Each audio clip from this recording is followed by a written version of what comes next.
धनिया सूखा वाला और ताजा दोनों काम है। अगर आपको एनीमिया है माने खून की कमी है तो हरा धनिया पीस पीस के चटनी बना बना के खूब खाओ, उसका रस पियो।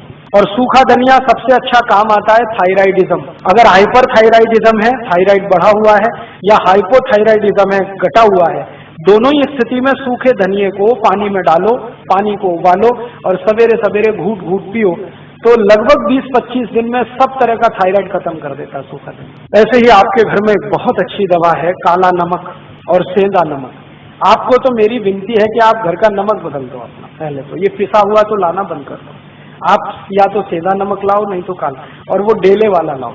और सब्जी में नमक सब्जी बनाते समय डालो, सब्जी बनने के बाद नमक कभी मत डालो, क्योंकि सब्जी बनने के बाद नमक डाला तो वो जहर जैसा काम करता है। दाल बनने के बाद नमक डाला तो जहर जैसा काम करता है। और एक परंपरा बंद कर दो ऊपर से नमक डाल के खाने की। अगर कोई दिन आपको ऐसा लगता है कि नमक कम है तो कम नमक का ही खा लो, ये ऊपर से डाल के खतरनाक है। इसमें क्या होता है, दो चीजें होती हैं। एक तो जिसने बनाया है खाना उसका अपमान कर रहे हैं आप, उसको ये सिग्नल दे रहे हैं कि देखो तुमने नमक बराबर नहीं डाला है। भले आप बोले या ना बोले, उसको ये हर्ट तो करने ही वाला है, तो उसका अपमान कर रहे हैं और अपने शरीर का भी नाश कर रहे हैं। तो ऊपर से नमक डाल के तो खाना बिल्कुल बंद कर दो। थाली में नमक रख के बैठना, नमक जितना डालना है सब्जी बनते समय माने उबलना चाहिए, नमक डलने के बाद उसमें उबाल आना चाहिए। ऐसे ये बुरक के खाना ये तो बहुत खराब। जैसे हम सलाद पे कई बार नमक बुरक के खाते हैं, ये बंद कर दो। अगर कोई मजबूरी ही है, बुरक नहीं है, तो वो काला नमक थोड़ा बुरक लो और ये सफेद वाला तो बिल्कुल नहीं। तो इन चीजों से आप बहुत इलाज कर सकते हैं। नमक बदल दो, आपकी बहुत बीमारी चली जाए। और एक दो छोटी बातें बताता हूँ कि आपके घर में कुछ ऐसी औषधियां हैं जिनको दुनिया भर के लोगों ने आज मान्यता दे दी है।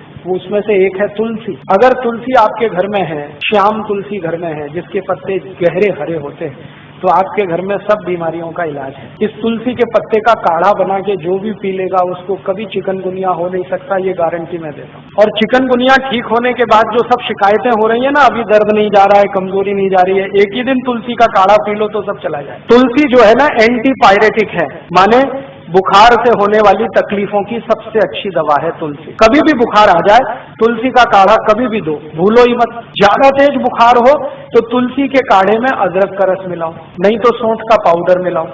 और ज्यादा तेज बुखार है तो इसमें पीपर मिलाओ, छोटी पीपर मिलाओ। और ज्यादा तेज बुखार है तो नीम की गिलोय मिला लो या नीम के पेड़ की छाल का पाउडर मिला लो।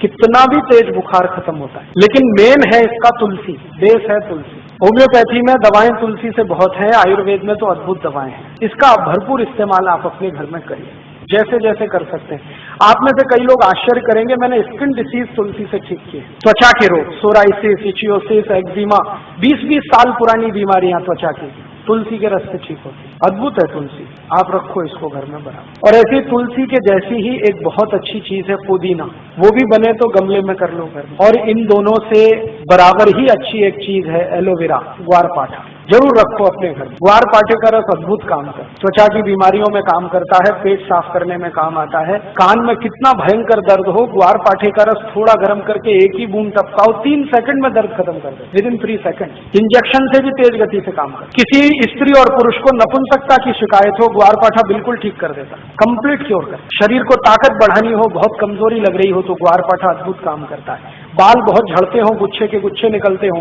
ग्वारपाठे का रस बाल में लगाओ, जैसे तेल लगाते हैं, 1 घंटे के बाद धो लो तो बाल झड़ना बंद करा देता है। बाल ज्यादा काले रखने हैं तो ग्वारपाठा सप्ताह में 1 दिन लगाते ही रहो रस के रूप में, अद्भुत काम करता है। आंखों की रोशनी बढ़ानी हो तो ग्वारपाठे को इस्तेमाल कर सकते हैं, पीने के रूप में ले सकते हैं। बच्चों को फोड़े फुंसियां बहुत होती हैं, 1-1 चम्मच ग्वारपाठे का रस 3-4 दिन पिला दो तो सब फोड़े फुंसियां होना बंद।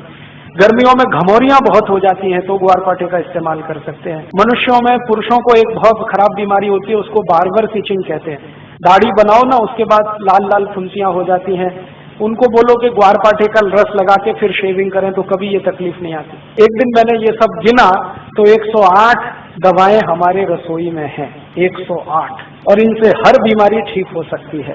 कहीं घर के बाहर जाने की जरूरत ही नहीं है। और मैं तो सबको चिल्ला चिल्ला के कहता हूं कि आप बीमारी से नहीं, डॉक्टर से बचो। बीमारी खतरनाक नहीं है, डॉक्टर खतरनाक। एक बीमारी से दूसरे में फंसाएंगे, दूसरे से आपको तीसरे में ले जाएंगे, ठीक ही नहीं होने देंगे। और आजकल डॉक्टर जो दवाएं आपको खिलाते हैं ना, वो दवा अपनी माँ बहन को कभी नहीं खिला सकते, ऐसी दवाएं आपको खिला देते। जिन दवाओं पर कोई क्लिनिकल ट्रायल्स नहीं हुए हैं, जिन दवाओं को किसी ने अप्रूव भी नहीं किया है, उनको धड़ल्ले से प्रेस्क्राइब करते हैं क्योंकि कमी कमीशन मिलता है। और ये कमीशन खोरी इतना बढ़ गया है कि अब अच्छा डॉक्टर चिराग लेके ढूंढने निकलो तो कोई एक मिले, मुश्किल से एक मिले। इसलिए आप इनसे अगर बचे रहें तो आपकी जिंदगी बहुत सुरक्षित रहने वाली है।